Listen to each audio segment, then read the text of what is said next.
आज की ये विजय दुनिया के सबसे बड़े India's ruling alliance led by the Bharatiya Janata Party won a historic third consecutive term, even as the party lost its decade-old majority in an underwhelming victory for Prime Minister Narendra Modi. PM Modi now faces the prospect of a coalition government. What could this mean for India? We get to the point with India correspondent Debarshi Dasgupta. So Debarshi, what are some interesting themes that have emerged from this election? Right. So while a new government is yet to be formed, we must take note of the fact that the BJP is likely to form the government. It has 240 seats, and that is a considerable achievement because even the BJP's tally of 240 is much higher than the India alliance, which is at 232. And for it to come back to power after 10 years of being in power is something. And this is the first time that we have an incumbent government being re-elected for the third term, first time after 1962.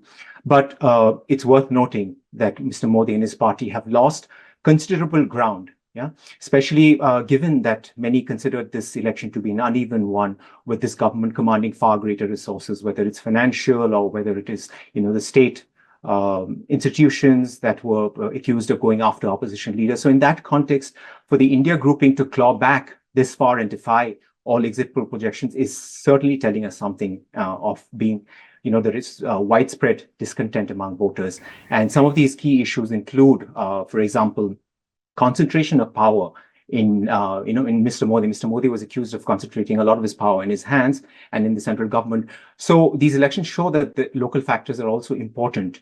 And we've seen local regional parties, win handsomely against the BJP.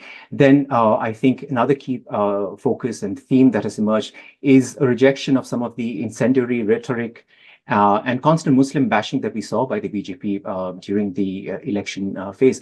I think Hindus, while they support the creation of the Ram temple, I think they want peaceful coexistence with all other religious groups. So I think that's another thing to take note of. So other than, incendiary rhetoric and constant Muslim bashing, I think the other key focus was on regular, mundane, day-to-day issues, bread and butter issues, really, whether it's job creation or, relieving agrarian stress. So these are some of the drawbacks in the BJP's campaign.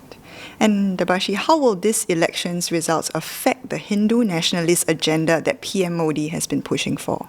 So one of the key messages of the 2024 election is that Hindutva has a limited appeal for voters, right? So the Ram temple consecration in January was supposed to be a key poll plank for the BJP, and the BJP went to town claiming votes on the plank of this Ram Mandir, but it had a limited uptake by voters. One hopes certainly that we will see some level of moderation by Mr. Modi and his party, especially because he has to live